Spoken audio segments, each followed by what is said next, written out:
I don't think I have to repeat what Senator Cornyn has said about the problems, the political problems of solving this issue. They could go away fast if the border was secured. And, 3 and 3/10 million people already in the 18 months of this administration crossing the border.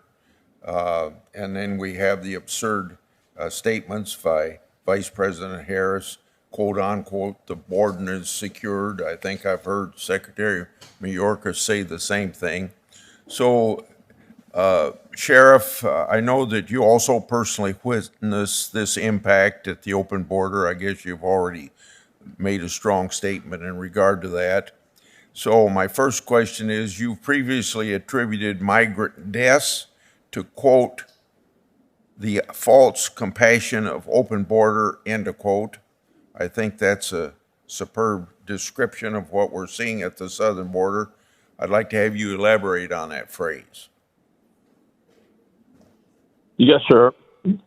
What's occurring here is just they're being taken advantage of, and they're being left to die.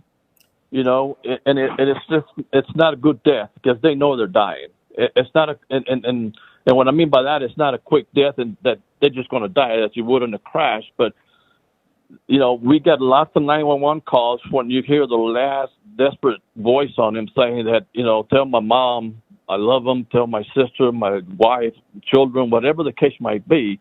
We just picked up a 15-year-old that we recovered from the brush. And not only, Brooks County has numerous deaths, but now the whole Southwest corridor is experiencing it.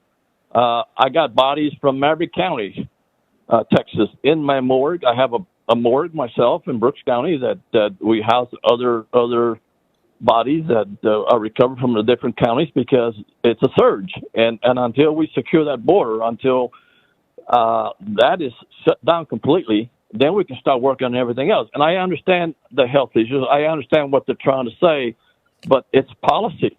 The policy says, come over. And that's the rhetoric. That's the narrative that's occurring right now.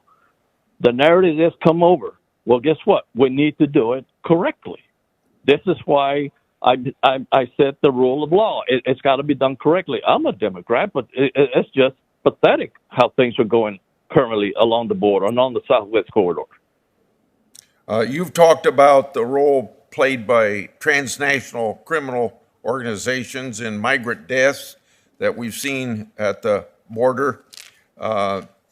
Like to have you tell me, how common is it in your county to come across migrants who are in need of medical care and attention? I did visit with the secretary twice, sir. He was down in McAllen, and I visited with him twice, and I told him what we needed. We needed a simple triage so we can get the medical assistance that they need quickly. And I haven't heard anything back from them. So we need that. And I know what we need in Brooks County. They're just not listening to some of the sheriffs, including me, as to what's needed. If we just, and this is just for a quick fix. We don't have a hospital in Brooks County. Everything has got to get flown out to different hospitals that can manage these type of issues. But a triage will definitely help to immediate assistance. Border Patrol, they're gentlemen that are EMT. They apply IVs, but by the time they apply that IV, sometimes it's just too late, and they succumb to the heat or to the cold. I mean, we picked up 5 bodies at one time. At one time, when we had the freeze back several years ago, they're all stuck together. I mean, that's just not right. My last question, could you describe how transnational criminal organizations handle migrants who get sick or experience health problems? And more broadly, to what extent can you comment on the impact that migrants in need of care have on the local healthcare infrastructure in your area? Well, in my area, in comments to that, in my area, we don't have that because we don't have a hospital. But what it does take is the fact that our ambulance services that have to go out to the ranch lands, pick them up, and then transport them, that leaves our community open to other issues that we have. Our county is elderly. They over 60, 65, 70s probably, meaning So they need the medical assistance locally. But when we're out there treating them, then that becomes an issue. Now, as far as the transnational gang members, they just leave them there. If someone just happens to get hurt, they get sick, they're gone. They're there on their own. They fend for themselves. Now, thanks to Border Patrol, we have a lot of placards out there, probably over 200 placards, and put in different areas. We have beacons. Everything that can be done is being done in Brooks County to save lives.